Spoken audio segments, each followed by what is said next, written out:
तो हेलो बच्चों, आज हम पढ़ने जाएंगे हमारा सिविक्स का फर्स्ट चैप्टर जो कि है द इंडियन कॉन्स्टिट्यूशन। चैप्टर में बता रखा है कि कैसे हमारा संविधान मतलब कि कॉन्स्टिट्यूशन डिज़ाइन हुआ था, कब हुआ था और जब डिज़ाइन हुआ तो उसमें कौन से हमने की फीचर्स ऐड किए जो कि रिजर्व्ड है हमारे संविधान के अंदर। तो चलिए स्टार्ट करते हैं इस चैप्टर को। तो हमारा पहला टॉपिक है कि एक किसी कंट्री को क्यों चाहिए होता है संविधान। उससे पहले समझते हैं कि संविधान है क्या।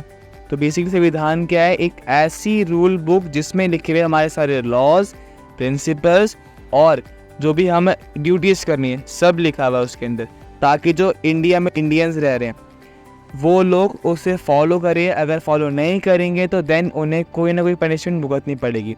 पनिशमेंट इन द सेंस कोई भी ऑफेंसिव पनिशमेंट या बोल दिया हमने फाइन भुगतना पड़ेगा उन लोगों को। तो ये है हमारा कॉन्स्टिट्यूशन का मेन एम। तो एक कंट्री को कुछ क्यों चाहिए होता है संविधान। पहला बहुत ही मेन पॉइंट है, क्या है वो, स्टैब्लिशिंग आइडियल्स, कि ताकि जो कॉन्स्टिट्यूशन में लिखे गए हमारे अलग अलग कीज़, लाइक एग्जांपल सेक्युलरिज्म हो गया, फेडरलिज्म हो गया, सेपरेशन ऑफ पावर हो गया, लाइक दीज आर आइडियल्स। ये हमारे क्या आइडियल्स जो कि हमें ये प्रिंसिपल्स को हमें फॉलो करना पड़ेगा। अगर हमने बोला है कंट्रीज जहाँ पर बहुत सारे धर्म रह रहे हैं, बहुत सारे धर्म के लोग रह रहे हैं, इट मीन्स वहाँ पर क्या है, मल्टी कल्चरलिज्म है, अब बहुत सारे धर्म के लोग रहते हैं। तो वहाँ पर क्या करना पड़ेगा हमें, जहाँ पर वो धर्मों के बीच में विवाद ना हो, लड़ाइयाँ ना हो, वहाँ पर हमारे लिए बेस्ट आइडियल क्या होगा, सेक्युलरिज्म। ऐसे हमारे पास बहुत सारे अलग अलग आइडियल्स हैं जो कि हमने हमारे संविधान में लिखे हैं, ताकि जो हमारा कंट्री है बहुत पीसफुल रहे और सेकेंड थिंग बहुत इम्प्रूविंग रहे। और नेक्स्ट पॉइंट क्या हमारे यहाँ पर, डिफाइनिंग गवर्नेंस। आपका जो संविधान है वो डिफाइन करता है कि आपकी गवर्नमेंट किस तरह की गवर्नमेंट है। लाइक आपकी गवर्नमेंट सोशलिस्ट है कि कम्युनिस्ट है या कैपिटलिस्ट है। अब मैंने बताया आपको हमारे संविधान में क्या लिखा हुआ है, लिबर्टी, सोशल राइट्स दे रहे हैं हम लोगों को फंडामेंटल राइट्स दे रहे हैं। मेन पॉइंट क्या है, उसका ओवरव्यू क्या है, लोग, जो लोग इंडिया में रहते हैं। इसका मतलब क्या है, अब जहाँ पर हम लोगों को ज़्यादा प्रेफरेंस दे रहे हैं, इसका मतलब क्या है, वो कौन सी गवर्नमेंट बन जाएगी, सोशलिस्ट गवर्नमेंट, जहाँ पर हम लोग सोसाइटी को ज़्यादा प्रेफरेंस दे रहे हैं अपने से। समझ आया इतना। तो क्या दिखाता है आपको, ये डिफाइन करता है हमारी गवर्नेंस कि जो गवर्नमेंट है वो किस तरह की गवर्नमेंट है। ठीक है, अगली चीज़ क्या है, प्रिवेंटिंग टायरनी।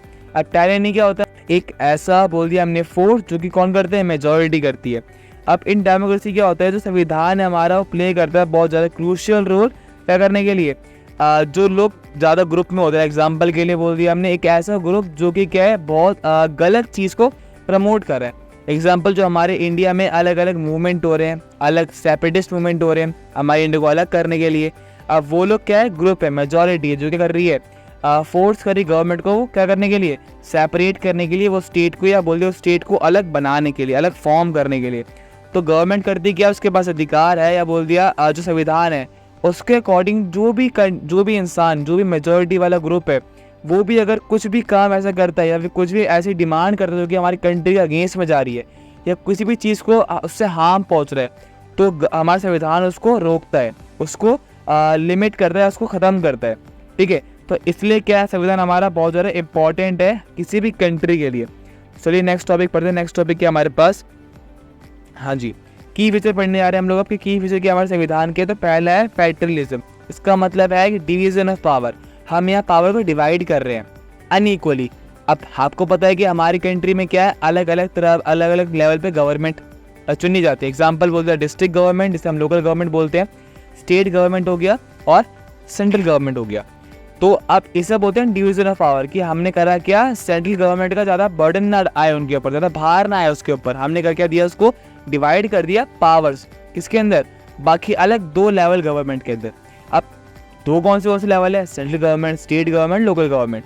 अब सेंट्रल के पास जितने सब्जेक्ट होंगे, आई मीन पावर्स होंगी, वो ज़्यादा होंगी स्टेट से और लोकल से, क्योंकि आपको पता है सेंट्रल बहुत पावरफुल होता है और प्लस वो हेड होता है पूरी कंट्री का, इसीलिए।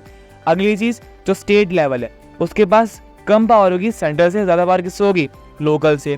ठीक है, और थर्ड है लोकल लेवल, जिसके वजह से छोटी मोटी पावर। एग्जाम्पल के लिए सेंट्रल ले लो आप, मिलिट्री पावर हो गई, या बोल दिया हमने फोर्सेस हो गई, जो कि हमारे किसके कंट्रोल में आती है, सेंट्रल कंट्रोल में, सेंट्रल गवर्नमेंट कंट्रोल में आती है।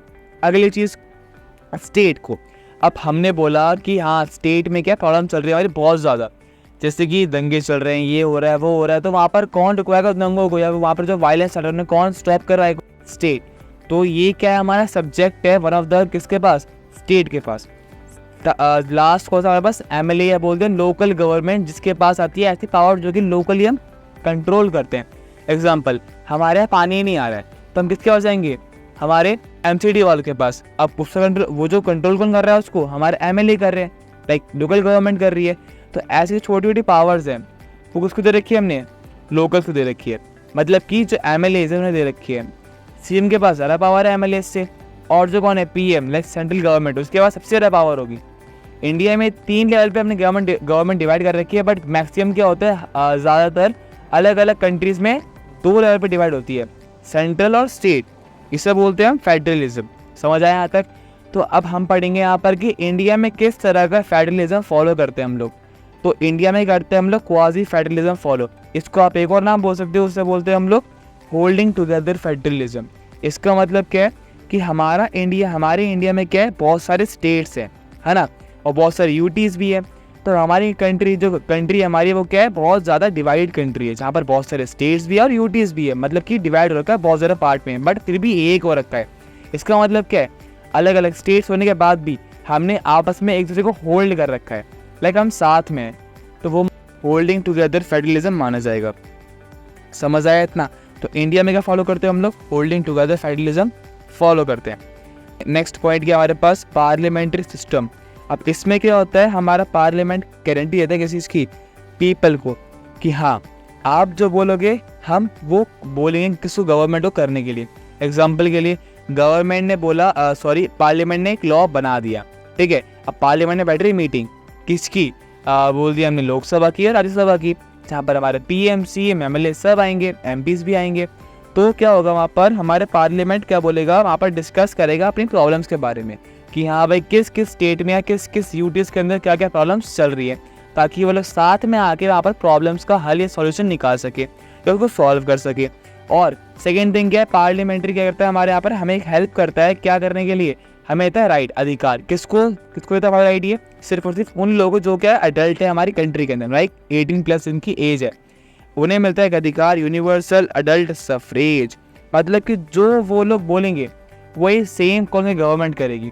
अगर वो जो लोग बोल रहे हैं वो डिमांड जिस चीज़ की कर रहे हैं, वो जो चीज़ की डिमांड हो रही है, वो ये डिमांड है सही डिमांड कर रहे हैं, या बोल दिया हमने एक अच्छी डिमांड कर रहे हैं किसी चीज़ के बारे में, लाइक एक लॉ बनाया गया, वो लॉ से उन्हें हानि पहुंच रही है, डिमांड के लोग हटाओ, अलग डिमांड तो गुड है नहीं है, तो इससे क्या होगा, वो डिमांड उनकी सुनी जाएगी कि हाँ ये तो लोग सही बोल रहे हैं, डिमांड के सही है, मांग सही है इनकी, तो चलिए इन्हें पूरा कर दे। इस तरह से कौन बोलता है, पार्लियामेंट डिस्कस कर रहा है इस टॉपिक के ऊपर।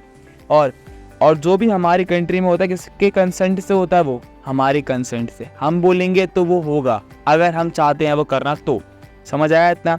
अगली चीज़ क्या है, लास्ट थर्ड वन क्या हमारे पास, सेपरेशन ऑफ पावर। अब देखो फेडरलिज्म भी अलग है और सेपरेशन ऑफ पावर भी अलग है, कंफ्यूज नहीं होना है आपको।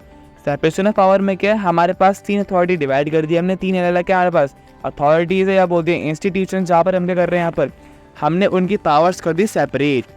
यहाँ पर हम पावर सेपरेट कर रहे हैं, पर फेडरलिज्म में क्या कर रहे हैं, हम लोग पावर को डिवाइड कर रहे हैं। इसका मतलब क्या है, पावर डिवाइड हो रही है अलग अलग तरह से अनइक्वली, पर सेपरेट पावर का मतलब क्या है, हमने पावर बांट दी है उनके अकॉर्डिंग। लाइक हमारे पास 3 मेनली अथॉरिटी है, लेजिस्लेचर, एग्जीक्यूटिव, जुडिशरी।